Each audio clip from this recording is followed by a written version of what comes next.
कि आदमी का मानसिक संतुलन बिगड़ जाए। किसका भी आप लोगों के वोट दिए हुए 5 लाख वोट आ गया। बीजेपी की लड़ाई है। नाम बीजेपी बताइए, आप मन को शांत रखना चाहिए। विधायक का नाम बताइए जिसने आपको हराने का काम किया। उसको अपने भीतर आंकलन करना चाहिए कि हम क्यों हारे। बीजेपी के ना, बड़े आप नेता जो एलिगेट कर रहे हैं कि पैसा दिया गया, दुनिया दिया गया, तो आप जो है चूंकि बताइए कि किसने पैसा दिया। ज्यादा उकसाने पर राजनीति में आदमी फिसलते चला जाता है। अभी तो पहले लिस्ट बना लें कि किसको किसको हरवाएंगे और खुद भी खड़ा होकर के देख लें कि किस विधानसभा से चुनाव जीतते हैं। मुखिया का लड़ी है जी, विधानसभा का लड़िएगा, मुखिया का लड़ जाइए, सरपंच का लड़ जाइए। बिहार बीजेपी में बवाल मचा हुआ है।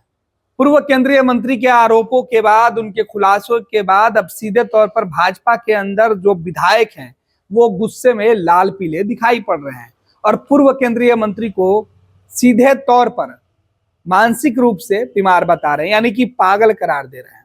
अब सोचिए, कोई व्यक्ति मानसिक रूप से अगर बीमार हो जाए तो उसका क्या होगा।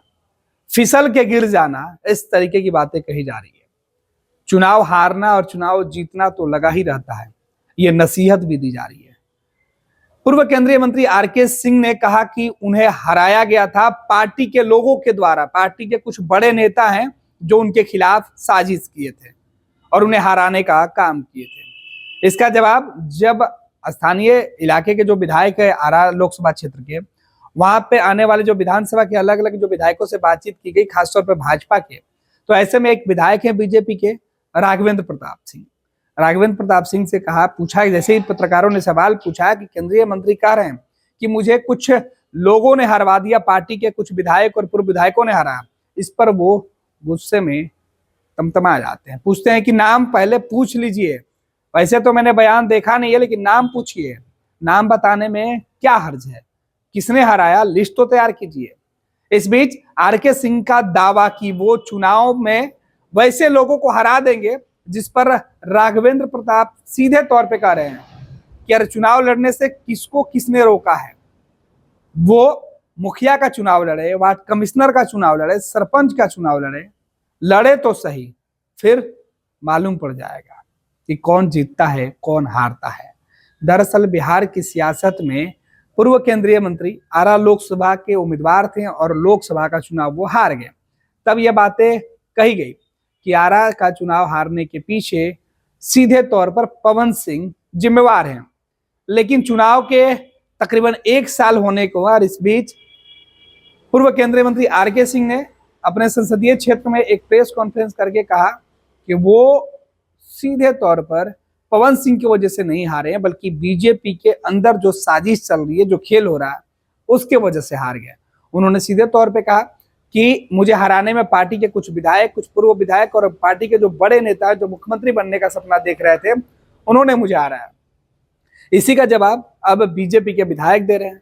कई विधायकों का बयान सामने आया, कुछ लोग नसीहत देते हुए दिखाई पड़ रहे हैं, तो कुछ लोग सीधे तौर पर आरके सिंह को अब मानसिक तौर पर बीमार बता रहे हैं। अब कह रहे हैं कि आरके सिंह जो है वो इस तरीके से स्पीड में चलेंगे तो फिसल के गिर जाएंगे। घर में फिसलन पता है ना, तो आरके सिंह को नसीहत भी दी जा रही है। अब देखना है कि आरके सिंह जो चुनौती दे रहे थे कि वो चुनाव में बाकी अपने विरोधियों को हरा देंगे, इस सवाल का जवाब भी बीजेपी विधायक ने अपने अंदाज में ही दिया।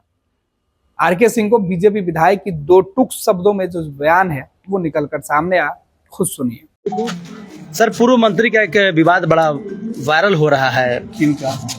आरके सिंह जो है यहाँ से सांसद पूर्व केंद्रीय मंत्री आरके सिंह। अभी हमने आज अखबार देखा नहीं, अखबार हमने नहीं देखा। अखबार में आया है क्या?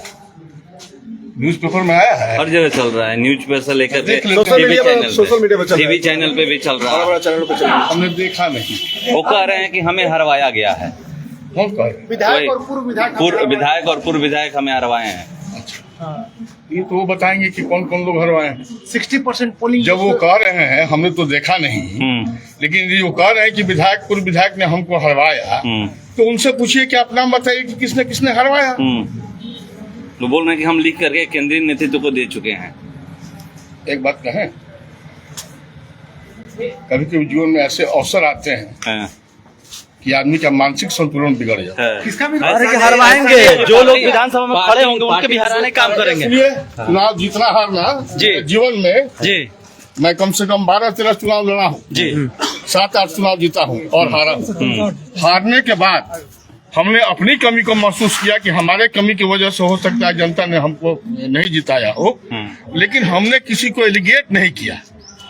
आप लोग बता रहे हैं कि ऐसा वो कह रहे हैं, तो आप उनसे पूछिए कि आप उस विधायक का नाम बताइए जिसने आपको हराने का काम किया, या पूर्व विधायक का नाम बताइए। क्या किसी पार्टी में वो जाने वाले हैं, इस बयान भाई नहीं कर रहे हैं? उन्हें बताएंगे कि हम कहाँ जाएंगे नहीं जाएंगे। जब फिसलन हो जाती है किसी रास्ते में तो कौन यहाँ गिरा कौन वहाँ गिरा कोई जानता है? तो फिर यही है। 1 मिनट क्या कि 25 में जी, दुख में तकलीफ में मन को शांत रखना चाहिए। लेकिन एक बार वो अपनी खास गलती करके स्वीकार नहीं कर रहे हैं। देखिए राजनीति एक ऐसी ये है कि इसमें ज्यादा आदमी छोड़ को दीजिए। घबराना नहीं जी। नहीं मैं कहूँगा। अब वो क्यों बोल रहे हैं क्या बोल रहे हैं ये तो वो बताएंगे कि किसने उनको हरवाया, किसने ये किया वो किया। लेकिन हारने के बाद हर उस कैंडिडेट को जो चुनाव हारता है उसको अपने भीतर आंकलन करना चाहिए कि हम क्यों हारे। हम किसी को एलिगेट कर सकते हैं, वो हमारी इच्छा है, वो कहीं वो रीजन हमको तो नहीं दिखाई देता, लेकिन स्वयं आप आंकलन करें कि मैं क्यों हारा। वो कह रहे हैं कुशवाहा वोट नहीं दिए, ब्राह्मण वोट नहीं दिए, ये लोग इन वोट आप नहीं लोगों दिए। के वोट दिए हुए 5 लाख वोट आ गया। पवन सिंह को पैसा देकर चुनाव लड़वाया गया था। बीजेपी की लड़ाई है। नाम बताइए आप। बीजेपी के ना, बड़े आप नेता जो एलिगेट कर रहे हैं कि पैसा दिया गया, दुनिया दिया गया, तो आप जो है चूंकि बताइए कि किसने पैसा दिया और क्यों खड़ा करवाया। आदमी तरह तरह के एलिगेशन कर सकता है, वो एक अलग बात है, लेकिन ये मुंह से कह देना कि हाँ कोई विधायक पूर्व विधायक और एक नेता थे जिनका क्रिमिनल एथी रहा है, क्या क्या हमने बताया लोगों ने हमको। तो ये सब बातें करने से क्या मिलेगा ना। और एक बात जान लीजिए, सुनिए, ज्यादा उकताने पर राजनीति में आदमी फिसलते चला जाता है। अभी भी वो कह रहे हैं कि विधानसभा चुनाव हम हरवाने का काम करेंगे, जो लोग हमें हरवाए हैं। तो पहले लिस्ट बना लें कि किसको किसको हरवाएंगे, और खुद भी खड़ा होकर के देख लें कि किस विधानसभा से वो चुनाव जीतते हैं। तब जरूरत पड़ी तो विधानसभा चुनाव भी लड़ेंगे। जरूरत तो लड़िए ना भाई, तो मना किया मुखिया का लड़िए जी, विधानसभा का लड़िएगा, मुखिया का लड़ जाइए, सरपंच का लड़ जाइए, वार्ड कमिश्नर का, मेयर का, ये लड़िए। चलिए धन्यवाद। नेताजी सुभाष मेडिकल कॉलेज एवं हॉस्पिटल का ऑर्थोपीडिक विभाग बिहार के सर्वश्रेष्ठ ऑर्थोपीडिक विभागों में से एक है, जहां दुर्घटना या अन्य कारणों से फ्रैक्चर के मामलों का नवीनतम तकनीक से इलाज की सुविधा उपलब्ध है। NSMCH, अम्हारा, बिहटा, पटना। ये लो मुंह मीठा करो, आज मैंने अपना जॉब छोड़ दिया, अब हम पूर्णिया वापस जाएंगे। जॉब छोड़ दिया है? मतलब ये घर कैसे चलेगा? हम करेंगे क्या? और माँ बाबूजी क्या बोलेंगे? इसलिए मैं एक और मिठाई का डब्बा लाया। अपने बिजनेस के लिए लोन अप्रूव हो गया। अरे लोन अप्रूव हो गया वो तो ठीक है, लेकिन पूर्णिया में हम रहेंगे कहाँ? अपना घर भी तो नहीं है वहाँ। इसलिए तो एक और मिठाई का डब्बा अलग से लाया हूँ। हमने पूर्णिया में घर ले लिया है, पूर्णिया के ई होम्स पैनोरमा में। पूर्णिया में पैनोरमा ग्रुप लेकर आए हैं ई होम्स पैनोरमा। बड़ा घर, आलीशान जिंदगी और अत्याधुनिक सुविधाओं के संग। अरे अरे, अब क्यों मुंह मीठा करवा रही हो? क्योंकि हम घर वापसी जो कर रहे हैं। घर वापसी की खुशी पूर्णिया में ई होम्स पैनोरमा के संग। E Homes Panorama, luxurious lifestyle redefined.